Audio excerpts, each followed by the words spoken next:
Shout out to you, Laro Sigrest. Ayan, Laro Sigrest, shout out to you. And then Minds Tulips, shout out to you. Today, I will be talking about the suggested measure to foster academic ease during the COVID-19 pandemic. So, as we are always telling the parents, the learners, and everyone, during the COVID-19 pandemic, some people like to have an academic freeze to completely stop the education of the kids. But we do not promote that. What we have here in the memorandum of the Office of the Undersecretary in the curriculum instruction is the measure to academic ease during COVID-19 pandemic. So, let me read this one. Flexible learning offers learners rich learning choices from multiple dimensions of study. So that is what we are trying to promote now, what we call the flexible learning options. It is an indication of a shift from teacher taking learning responsibilities to the learner taking these responsibilities. So, fostering independence among learners, self-monitoring, self-instruction, goal setting, and self-reinforcement. Okay, so these are the things that we want to emphasize during these times of pandemic. So we have this, what we call the shift from teacher responsibility to learner's responsibility. So, the learner, it requires learner, it gives the learner the responsibility to be more skilled at self-regulation in terms of goal setting, self-monitoring, self-instruction, and self-reinforcement. Okay? Shout out to all, said Larry Sigres, BG kita sa laptop, need to do my chores as early, sis. Oo nga, napakaaga pa kasi alam mo naman mamaya wala na akong time. So, ganito lang ang time na this is my available time. This is my body clock. Mas mas effective siya in the morning. Okay. Because of some key challenges noted, so there are challenges, of course we know that, there are many challenges in the modular distance learning in the different flexible learning options. Because of some key challenges noted, there is a need to recalibrate the strategy of assigning teaching responsibilities of teachers and learning activities to the learners. So we need to recalibrate. That's the key word, recalibrate. Okay, to the learners with the assistance of their parents. So we all know that in this flexible learning option, the learners will not do it alone. With the assistance of the parents, we hope that it will be collaboration between the learners himself and the parents. Okay? The Secretary, in collaboration with the Executive and Management Committees, has been closely monitoring the delivery of basic education services in public schools. So, they are monitoring what is happening now in the public school. So, the need to adjust the assigned task. So, there is a need to adjust the assigned task. It is anchored in the fact that learners have long been disengaged from academic learning since the onset of the pandemic last March 2020. So, because of that, we have to adjust for this situation. Okay? By ensuring flexibility in teaching and learning, stress and burden of learning through the multiple distance learning modalities offered by Depded will be delivered. So, kailangan bawasan yung mga iba't ibang yan. Need also to go to, si Christopher Berdin Albino, hello, shout out to you. Ayan. Need also to go to Western Union. Ayan, meron na siyang uy, threshold ka na, may publish pub na kasi kaya punta ako for my second salary sa YT. Congratulations! Ayan! Pakanton ka naman. Papansit kanton ka naman, Laro Sigres, for your second salary in YT. Ayan. To help reduce stress and anxiety, the following measures are highly recommended. We all know na there are stress, pero sometimes in the news nagiging fake news na they said that the learner or the certain student committed suicide because of the stress in submission of the modules of the project. So I don't think that it is just the anxiety brought about by the distance modular learning. So sometimes it is very exaggerated. So in lieu of that, or in regard to the stress and anxiety, there are following measures. There are measures recommended by the Office of the Undersecretary for Curriculum and Instruction. Number 1, schools may determine activities contained in the self-learning modules or learning activity sheets for the first quarter, which may be declared as optional so that learners are enabled to focus only on the most essential activities while allowing the fast learners to perform additional tasks. Okay, so it is not a one fit all module. So the schools or the teachers, they know the capacity of the learners. They will determine now the minimum basic requirement.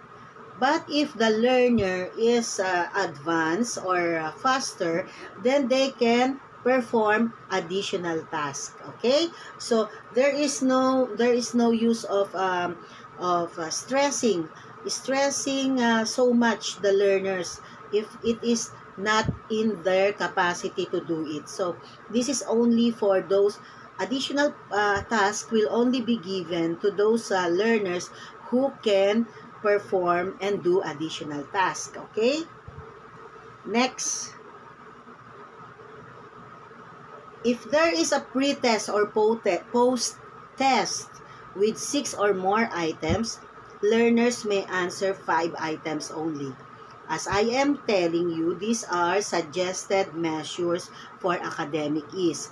In the final decision making or in the final implementation, the teachers and the school will be the one to decide, because there are different contexts.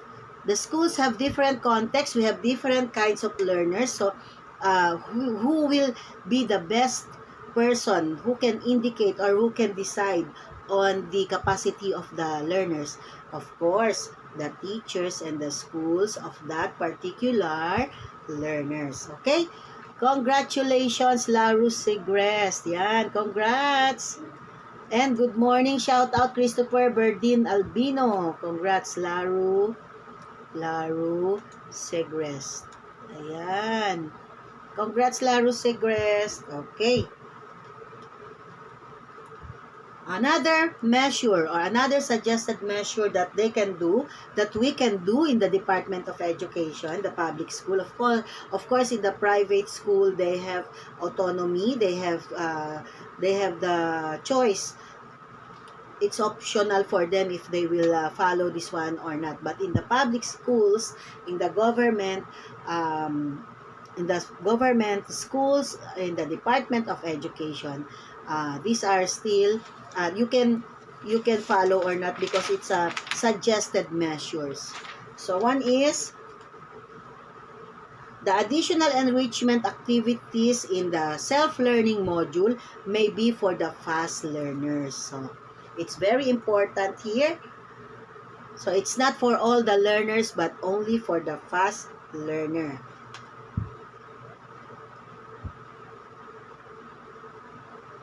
Okay, next. For the succeeding quarters, okay, for the succeeding quarters like second quarter, third quarter, until fourth quarter, okay, we are all aware that we have the 4 quarters in one school year. So, the last day for the last day for the giving of the module is was yesterday, because this week will be the in service training for teachers for 1 week, and there will be no module distribution for this week. It's going to be training for all of us to evaluate what happened in the first grading period, because when they go back in January 2021, it's going to be the start of the second periodic or second quarter, second grading. Okay? No, right now we don't have periodic exam. So there are only 2 bases for the grades: the written test and the performance task. Okay?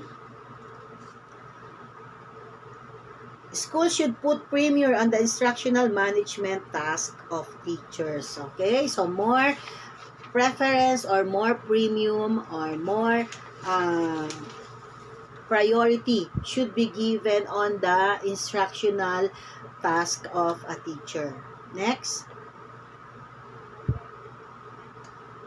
Time allotment for the completion, submission of activities or tasks of learners may be reconsidered. So this happened, the real or the actual implementation of this happened during the typhoon Ulysses.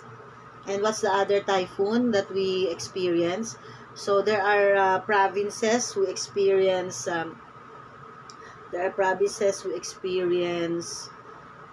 too much distraction. So these provinces who experience too much distraction, the deadline for the submission of activities may be reconsidered. Okay? Quarter 1 is now extended until December 12. So that will be the last day for the first quarter. For the second quarter, the time allotment for the second quarter is from January 4, 2021 until February 27, 2021. Okay? Third quarter. Okay, third quarter shall be from March 1, 2021 until April 24, 2021. So you remember, as you noticed before, during April, that's already our vacation, but because we were moved to October 5 school opening, we need to move also the dates or the times of the classes. And of course, the last quarter, which is the fourth quarter or fourth grading period for this school year 2020-2021 will be from April 26, 2021 to June 11, 2021. Okay? So based on assessment, we can tap external stakeholders, partners, LGU, alumni association, non-profit organization, private organizations, or even our friends, our private individuals. They may be tapped to provide much needed support. Okay, like materials. For example, you need bond papers for modules, equipment, mechanisms, support to teachers, support to learners and parents in addressing the challenges in distance and home-based learning. Okay? Coordination with barangay or officials, public officials, should be strong so that there will be a child safeguarding and child protection shall be strengthened. Okay, thank you. So yun lang ang ating suggested measures to foster academic ease. So guys, if you are not yet connected with our channel, if you want to listen or if you want to watch video content on education, on the learners, on the teachers, and even on the parents, if we want to be informed on the DepEd updates, you may consider